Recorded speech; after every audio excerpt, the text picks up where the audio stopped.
Assalamualaikum warahmatullahi wabarakatuh. Apakah hal terpenting dalam kehidupan? Jika kita bertanya pada seseorang yang sedang kelaparan, jawabannya adalah makanan. Jika kita bertanya pada orang yang sedang kedinginan, maka jawabannya adalah kehangatan.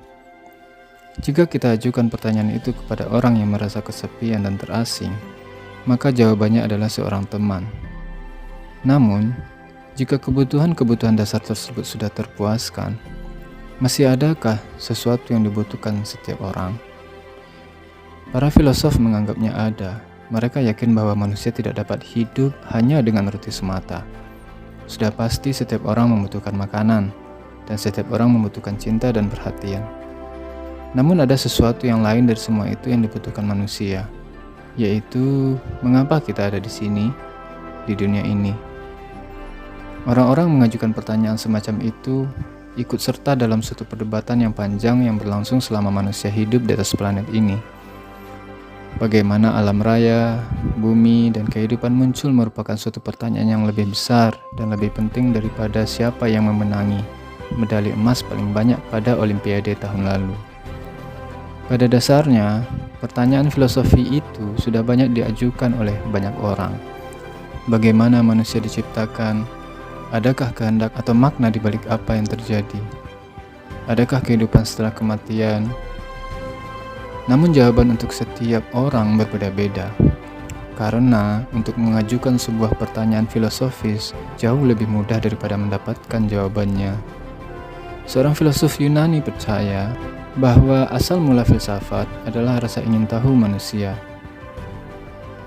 Seorang filosof tidak pernah merasa terbiasa dengan dunia. Baginya, dunia selalu tampak sedikit tidak masuk akal, bahkan penuh dengan teka-teki.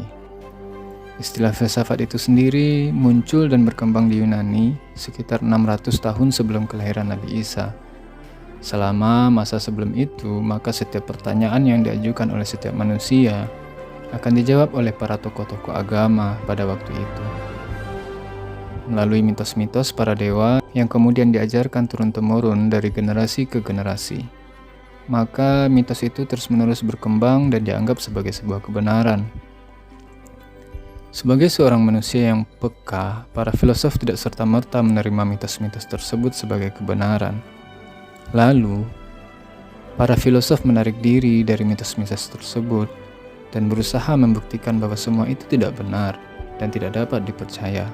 Contohnya saja, mitos mengajarkan bahwa hujan tercipta oleh peristiwa Dewa Thor yang mengeluarkan palunya sehingga memunculkan petir. Lalu turunlah hujan. Ketika hujan mengakibatkan tanah menjadi subur dan menumbuhkan banyak tanaman, Thor juga dianggap sebagai dewa kesuburan. Bagi para filosof, hubungan antara petir dan hujan dan hubungannya dengan kesuburan bukanlah sebuah mitos belaka yang bisa diterima begitu saja. Melainkan ada kejadian alam yang saling berkaitan antara satu dan lainnya. Apabila diteliti, maka manusia akan menemukan jawaban akan hubungan itu semua. Melalui pencarian itulah para filosof dapat menemukan sebuah kesimpulan yang bisa dianggap sebagai kebenaran. Dan itu merupakan buah dari rasa ingin tahunya. Kesimpulan video ini adalah bahwa filsafat itu bersumber dari rasa ingin tahu manusia terhadap kehidupan dan alam raya.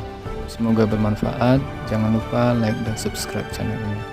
Assalamualaikum warahmatullahi wabarakatuh.